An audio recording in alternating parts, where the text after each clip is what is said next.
depth lie in grand adventures, it was also in the everyday moments like Jack's attempts at cooking breakfast on Saturdays.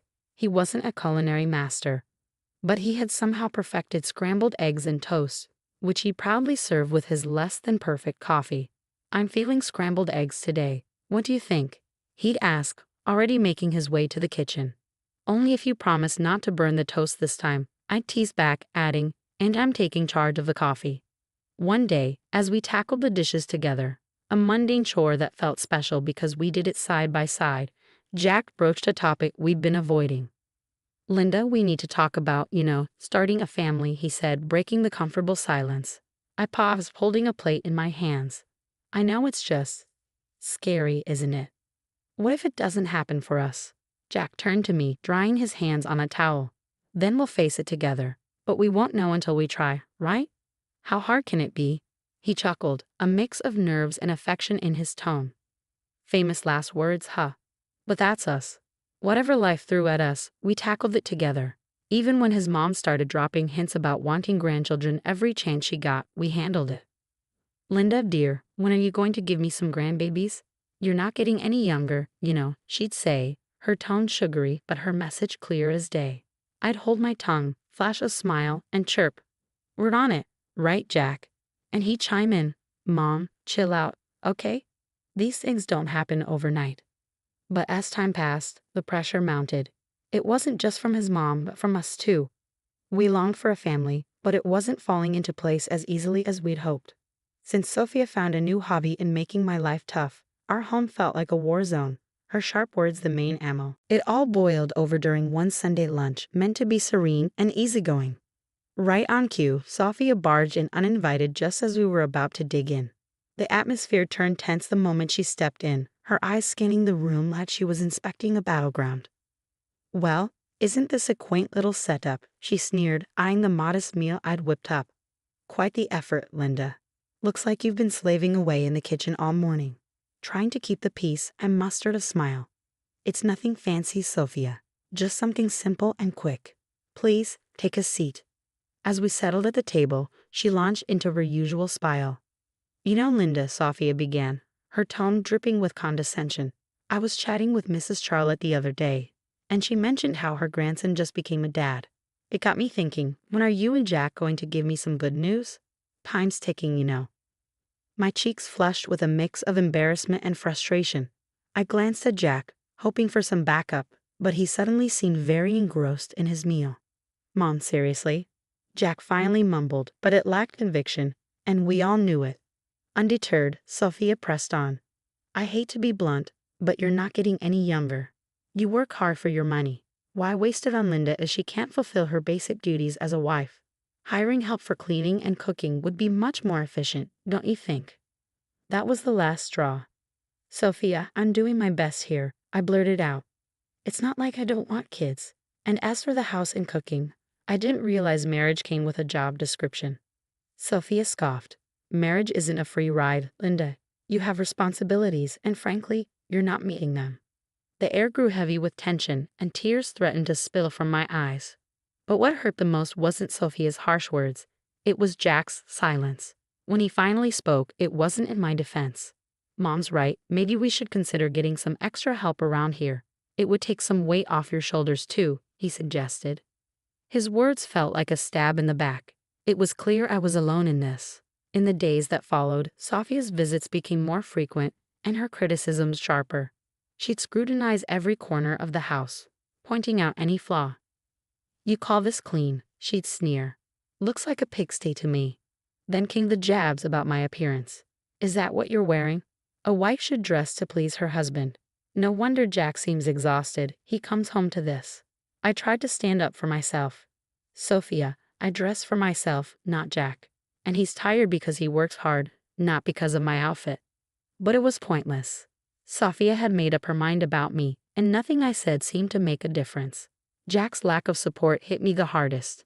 Every night after his mom's departure, we'd end up arguing. "Why won't you defend me, Jack? She's bulldozing over us, and you're just standing by." "Linda, she's set in her ways. What do you expect me to do, kick my own mom out?"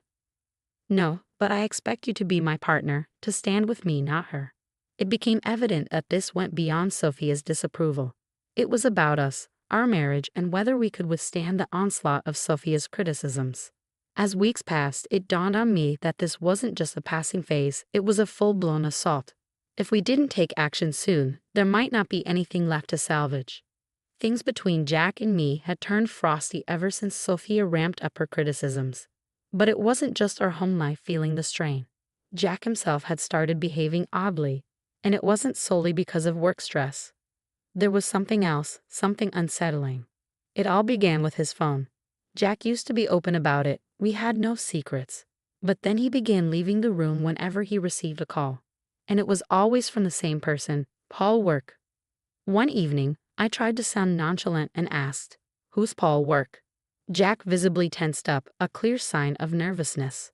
"Oh, just a new guy at the office. Asks a lot of questions," he replied.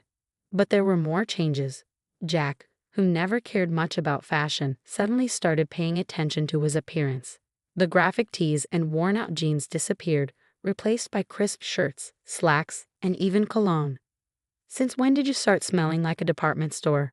I teased one morning, watching him style his hair differently. He just smirked. "Can't a guy mix things up every once in a while? No harm in that, right?" Then there were the late nights at work, becoming more frequent. "Another long one, babe," he texted. "Sorry, this project is a killer. I'll be home soon, I promise," he reassured, but it would be well past midnight before I heard his keys jingle in the door. I couldn't shake the feeling that something wasn't right. It lingered like a shadow. That's when I made the decision to hire a private investigator. It felt like a scene from a cheesy TV show, but I needed to know for certain. The evidence arrived in a plain brown envelope. Heartbreaking yet undeniable. Photos of Jack with another woman, their intimacy unmistakable, captured in moments that shattered our years together. But it was the recording that cut the deepest. Their conversations filled with affection and plans made it painfully clear. He was in love with her, or at least with someone else. I sat there, staring at the damning evidence before me, a chilling reality sinking in. This could be the key I needed if our marriage spiraled into a messy divorce. The photos captured stolen moments from our life together, while the recorded words betrayed every "I love you" he ever whispered in my ear. But I kept it all to myself, a heavy burden I chose to carry alone. I wasn't ready to confront him, not yet. I needed time to strategize, to navigate the collapse of our marriage while preserving my dignity. The days that followed passed in a blur. Jack maintained his facade, and I played the part of the dutiful wife, smiling outwardly while crumbling inside.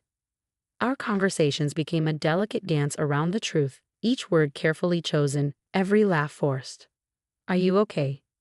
Jack would inquire, genuine concern lacing his voice. "Yeah, just tired, you know. Work's been hectic," I'd respond, the lie bitter on my tongue. It seemed like just another ordinary day until I accidentally overheard a conversation that would change everything. As I passed by Jack's office, the door slightly ajar, their voices drifted out.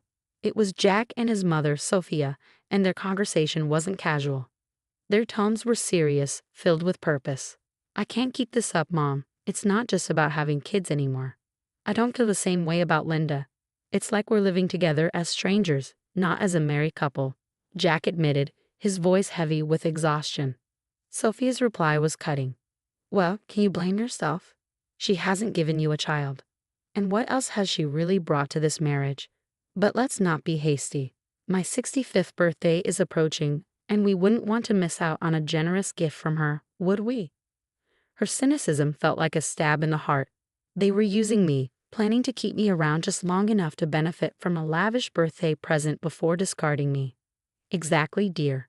Just a bit longer," Sophia affirmed, her words dripping with malice. I stood there, stunned and furious. They were plotting to push me out of the family as effortlessly as crossing off an item on a shopping list.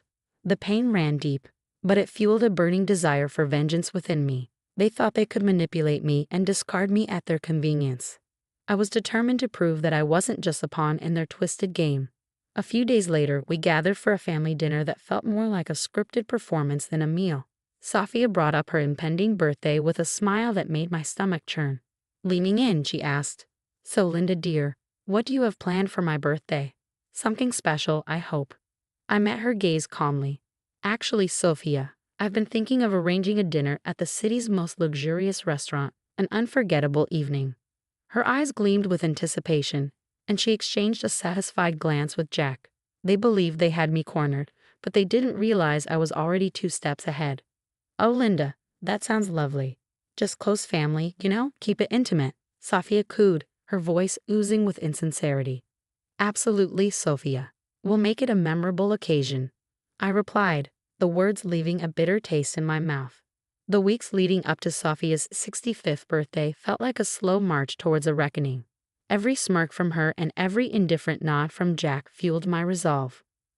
My plan was straightforward yet daring.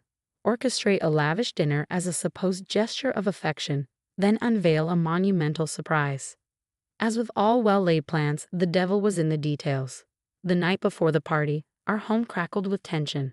Jack, oblivious to the storm brewing, lounged casually on the couch, absorbed in his phone. "Everything ready for tomorrow?" he inquired, still glued to the screen.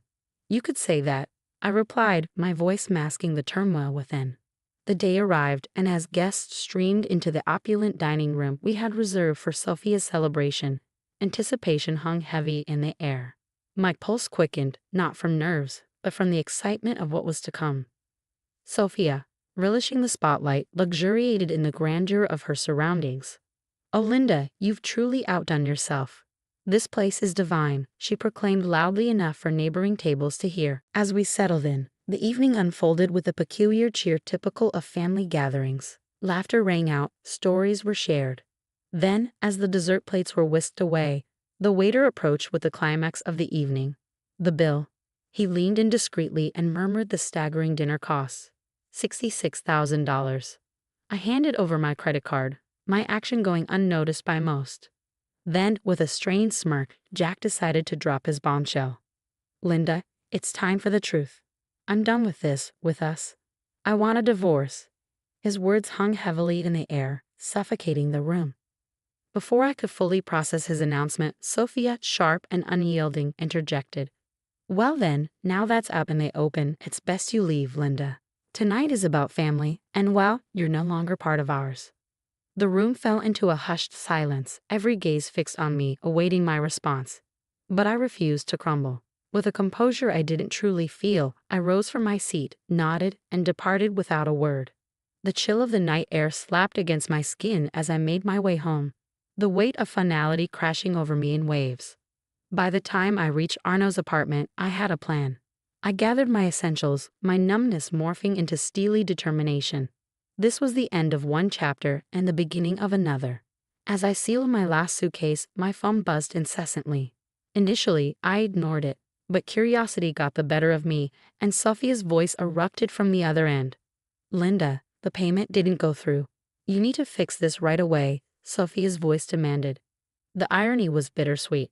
In my preparations, I had blocked access to the shared account, anticipating it would be Jack's first move. "Oh, Sophia, what a shame. But since I'm no longer considered part of the family, as you've made abundantly clear, I'm afraid you'll have to handle this matter on your own." Her indignation crackled through the phone, but it was a symphony to my ears. The ensuing chaos was a fitting conclusion to the charade my marriage had become. I heard tales of the restaurant staff demanding payment, Sophia's escalating fits, and eventually the police being called to defuse the situation she had incited. In the end, it was Jack and his kin who scrambled to settle the bill. A poetic retribution for the betrayal and indignity they had subjected me to. The morning after the dinner felt like emerging from a tempest.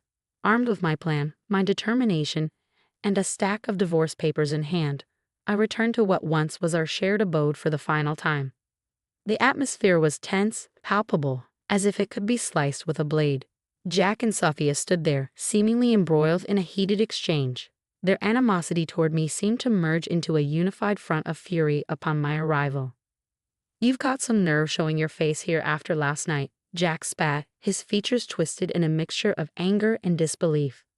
Quick to echo his sentiment, Sophia hurled her own barbs.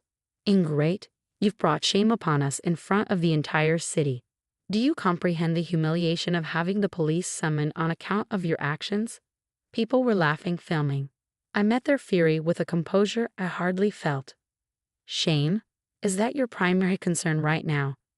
I retorted, tossing the divorce papers onto the table, placing the incriminating photos of Jack's infidelity atop them. Perhaps you should direct your attention to this instead. Jack's complexion drained of color as he picked up the damning photographs, with his mother looming over his shoulder. Their rage dissolved into shock, then morphed into panic as they comprehended the gravity of the situation.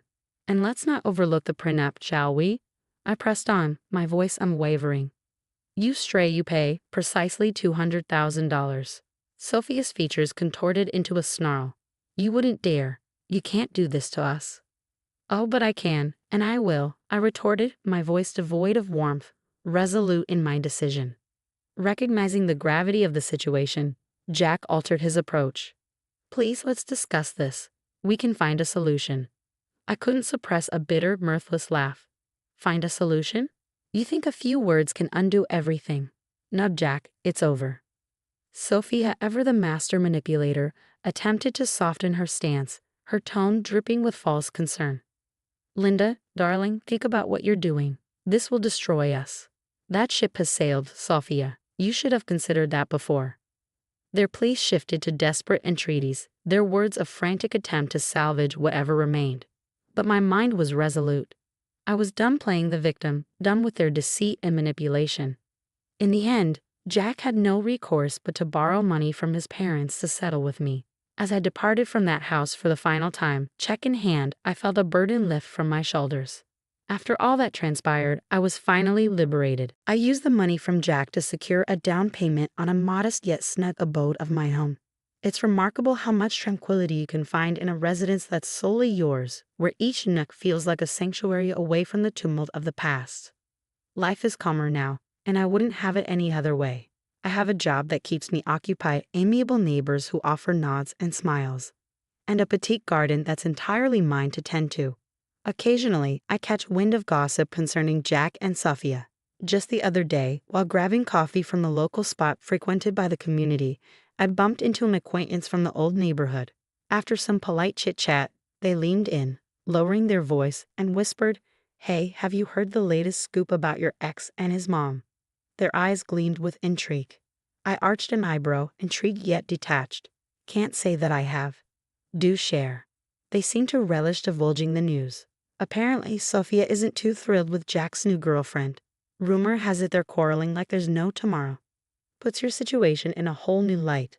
We moved on from the topic, but as I strolled away with my coffee, I felt a profound sense of relief. There was a time when such news would have unsettled me, but now it's simply another chapter in someone else's tale. These days, my greatest worries revolve around whether my tomatoes will ripen before the squirrels snatch them, or if I'll ever master yoga without resembling a newborn deer on ice. Life is simpler, quieter, and considerably sweeter on this side of the chaos.